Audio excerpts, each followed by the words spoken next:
France Bleu Picardie, Régional 2010.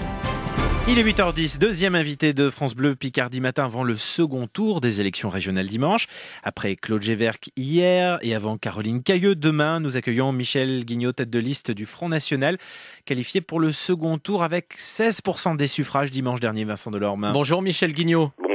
Vous avez décidé de vous maintenir évidemment après votre score du premier tour et vous voulez vous poser comme le vrai candidat de l'opposition à la gauche. Pourquoi elle est passée à droite, Caroline Cayeux ? Il ne s'agit pas d'être plus à droite ou moins à droite. Il ne s'agit pas de ça. Lorsque l'on est dans l'opposition, eh bien, il faut avoir une attitude et une action d'opposant. Ce que n'a pas eu du tout Madame Cayeux, puisque pendant 6 ans, elle a voté tous les dossiers au Conseil régional présentés par la gauche et les Verts et les communistes. Tous. Michel Guignot, oui. Tous les dossiers. Vous affirmez ce matin que Caroline Cayeux a voté tout avec la majorité. 99,8% pratiquement, oui. Allô ?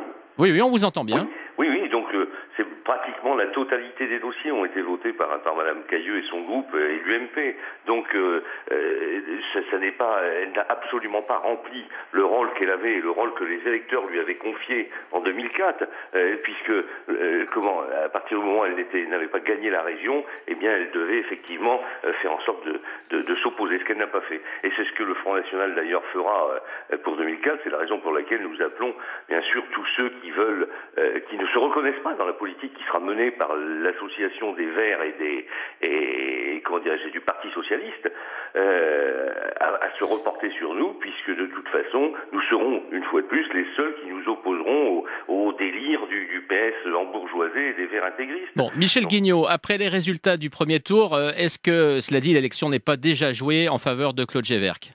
Écoutez, moi je pense en tout cas que Madame Cayeux a perdu l'élection dimanche dernier, mais ça tous les observateurs politiques et ceux qui savent faire des additions le savent. Donc voilà, donc maintenant il faut voir quelle est la stratégie dans l'opposition. Et Madame Cayeux d'ailleurs aurait peut-être pu changer les choses si elle m'avait téléphoné ou si je ne sais pas si elle avait fait des propositions. Vous l'attendiez ça ? Bon, écoutez, je n'attendais pas grand-chose. Elle a été claire pourtant.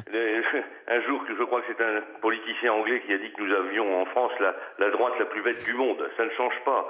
Monsieur de Robien avait refusé. D'ailleurs, Madame Cayeux était déjà sur la liste de Monsieur de Robien la dernière fois. Bon, pour parler du présent, Michel Guignot, s'il vous plaît. Le présent, vous savez, c'est aussi le passé, c'est aussi l'avenir. Du présent et du Front National, quel score comptez-vous réaliser, vous, dimanche soir ? Le meilleur possible. Voilà, donc c'est-à-dire que nous allons faire campagne jusqu'au bout. Nous allons aller porter le fer là où il faut, notamment dans les bastions de l'UMP. Nous continuons à démarcher également les secteurs qui se sont fortement abstenus. Et d'ailleurs, les abstentionnistes doivent savoir que s'ils se sont abstenus pour protester contre la politique gouvernementale ou parce qu'ils sont écœurés de la politique, doivent savoir que leur abstention provoque le résultat inverse. Et l'abstention profite toujours au pouvoir en place, et notamment à l'UMP et au PS. Elle ne favorise pas la remontée du Front National. Elle ne favorise pas l'abstention, la remontée du Front National. Non, absolument pas. Vous le verrez dimanche prochain, absolument pas, puisque nous avons fait les calculs. Nous sommes les plus grands perdants s'agissant de l'abstention. Écoutez, dans ma propre ville, comme à Noyon, lorsqu'il y a 38% seulement d'électeurs, les élections ne veulent plus rien dire. C'est vrai que dans l'Oise, vous avez fait nettement moins qu'en 2004. La gauche, elle, n'a pas réussi son rassemblement puisqu'il n'y a pas eu d'accord avec le Front de gauche. Les électeurs de l'extrême gauche ou ceux de Maxime Grémetz, ça, ce sont des cibles pour vous ? Oui, entre autres, mais je rectifie tout de suite le propos que vous venez de tenir. Il n'y a pas que moi qui ai fait moins qu'en 2004, monsieur, parce que Madame Cayeux vous auriez dû aussi regarder que monsieur de Robien avait fait 35%. Ah bon, on lui fera remarquer demain, elle sera à votre place demain matin. Remarquer dès aujourd'hui, c'est ça l'intérêt que je sois à votre antenne. Donc effectivement, tous les partis politiques ont fait moins puisqu'il y avait 10 listes, monsieur. La dernière fois, il y en avait 5. Dans cette campagne, le Front National est plus critique, on a l'impression, on l'a encore là ce matin, plus critique avec la droite qu'avec la gauche, non ? Non, pas du tout.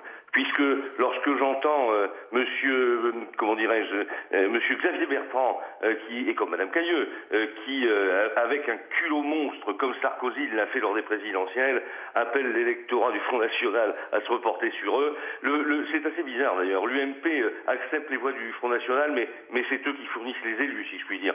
Donc évidemment nous ne supportons plus cette attitude de l'UMP qui vient braconner notre électorat, qui vient faire des fausses promesses, ne les tient pas et trahit les électeurs qui ont voté pour eux. Donc c'est la raison pour laquelle, bien entendu, nous ne nous laisserons pas faire une fois de plus. Michel Guignot, les plus de 20 ans se souviennent qu'en 98, c'est grâce aux voix du Front National que Charles Borre, à l'époque, avait été réélu président de région. Il était alors UDF.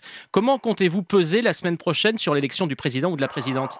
Écoutez, on y sera encore, mais vous savez que la loi concoctée par l'UMP, d'ailleurs, la loi électorale, qui permet à la gauche, aujourd'hui, c'est pas le Front National qui permet à la gauche de prendre toutes les régions, c'est la loi électorale mise en place par l'UMP. Et bien cette loi électorale, à partir du moment où le deuxième tour, la liste arrive, qui arrivera en tête, eh bien, évidemment, de cette liste sortira le président de région, puisque les choses sont acquises avec 25% d'élus en plus.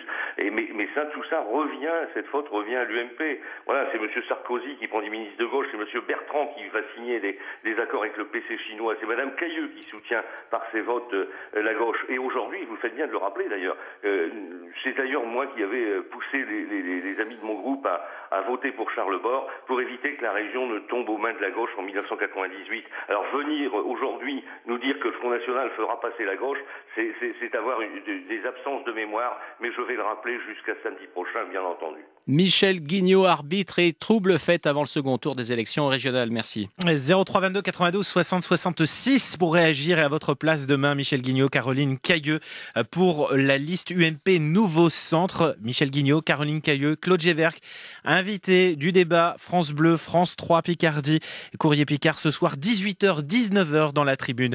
Donc ce soir, débat de l'entre-deux-tours sur France Bleu Picardie.